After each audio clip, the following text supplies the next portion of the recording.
Chapter 5, 7th of March 2002. I only had a few days to finish up my business before I moved to Spain.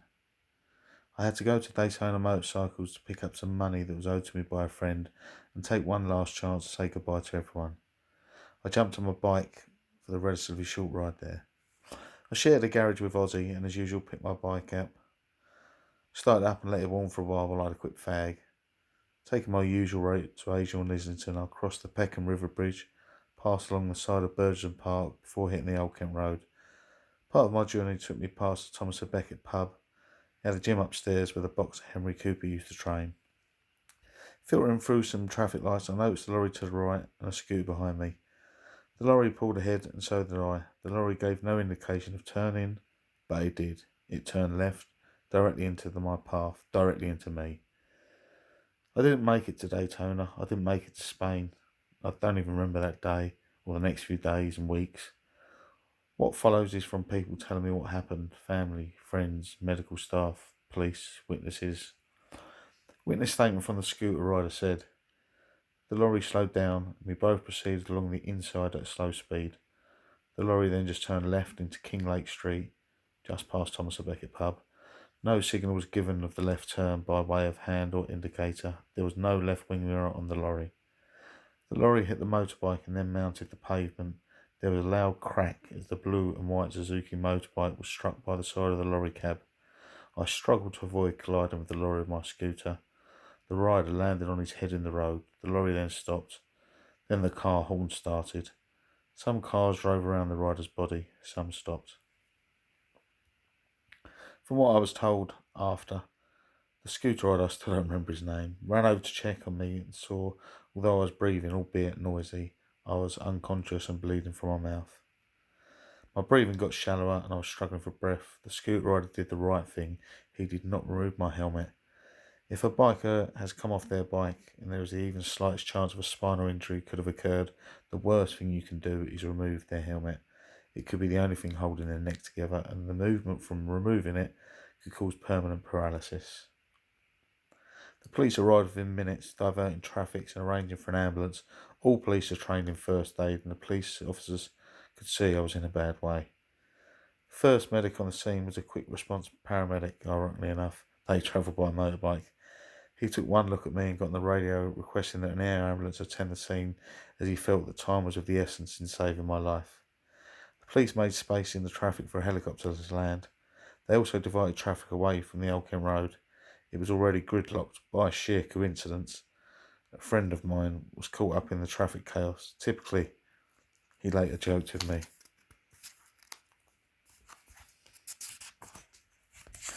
The air ambulance arrived and the paramedic team jumped out and ran over to me.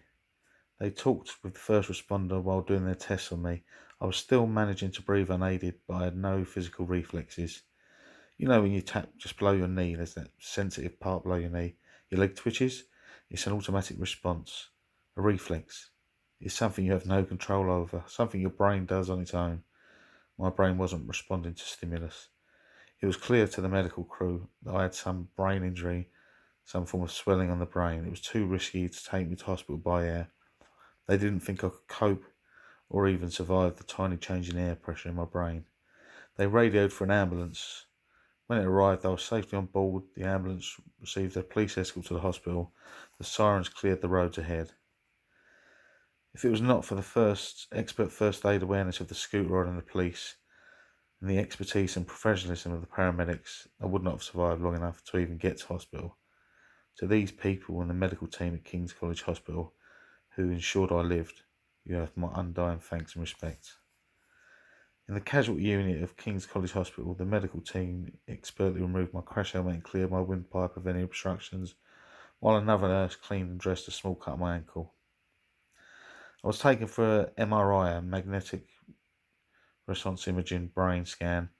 This would give the doctors the information that they needed about the severity of my brain injuries. The police had used the idea of my wallet to track down my parents. 2 officers arrived at Mum's work.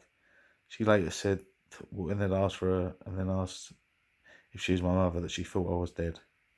My death was the greatest worry she'd had since I started riding scooters. Her boss walked over and just said to Mum to get in the police car and go to hospital. Mum tried ringing Dad on his mobile phone, but he was driving his taxi, and safety conscious as always, he wouldn't answer the phone whilst driving. She phoned my sister and briefly explained what had happened, where I was, and asked her to get in touch with Dad. She then left with the police.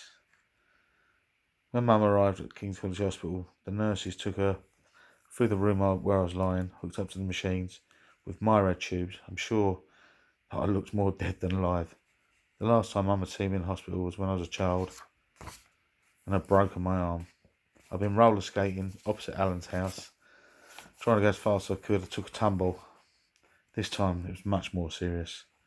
The doctor in charge of my case introduced himself to Mum and explained that they were waiting for the result of the MRI scan to come through. He added the tubes were to help with my breathing, ensuring a constant flow of oxygen to my system. I later learned that my mum cried. Look at me lying there, still as the grave.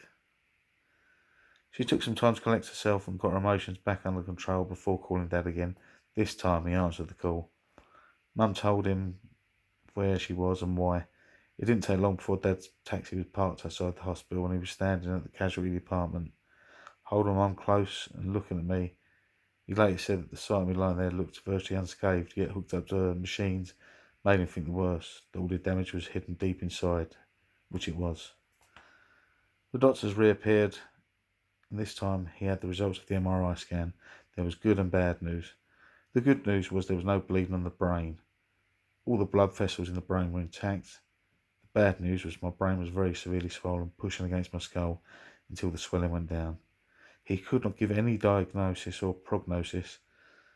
Mum went outside and smoked a cigarette. My dad came to the closest to smoking he ever had in the 20 years since he quit smoking.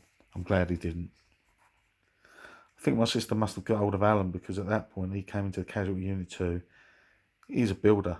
He was still covered in plaster from a day at work. He was shocked at the sight of me. My dad gently explained what had happened to me. The doctor had said, Alan later said he had immediately imagined the worst outcomes imaginable. Wheelchairs, brain damage, persistent vegetative state, death. My dad asked Alan if he knew I was going to Daytona, and it was my day off. My dad knew I had other things to do at home too. Alan explained that I'd gone there to collect some money that was owed by a friend. At that point, Mum came back in from her cigarette. Dad and Alan didn't tell her why I'd gone out. They thought there was enough on her plate. No need to upset her any further.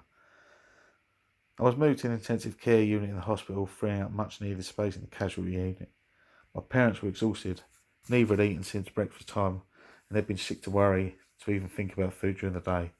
Alan volunteered to spend the night in the hospital with me and promised to call if there was any change. Mum and Dad kissed me goodbye and quietly entreated me to wake up. I remained unconscious, and they left.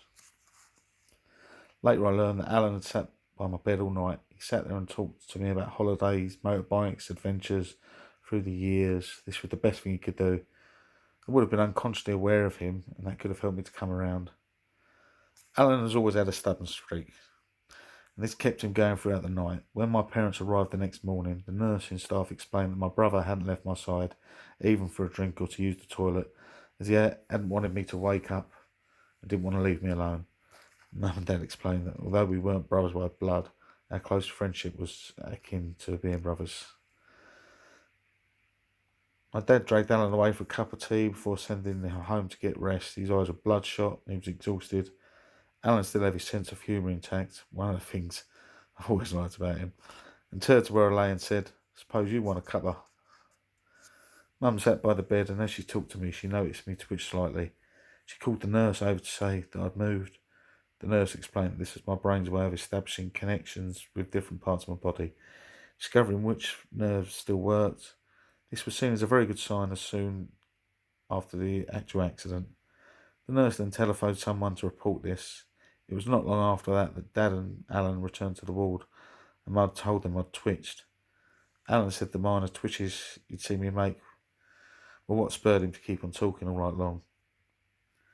Shortly afterwards, 2 medical staff arrived, a doctor and a professor. The professor turned out to be one of the leading brain specialists in Europe, a man called Professor Rushton. My parents were reassured by the presence of the professor as it demonstrated just how seriously my case was being taken by the hospital. The professor explained I was to have another MRI scan to see if there was any change in my brain's condition or swelling.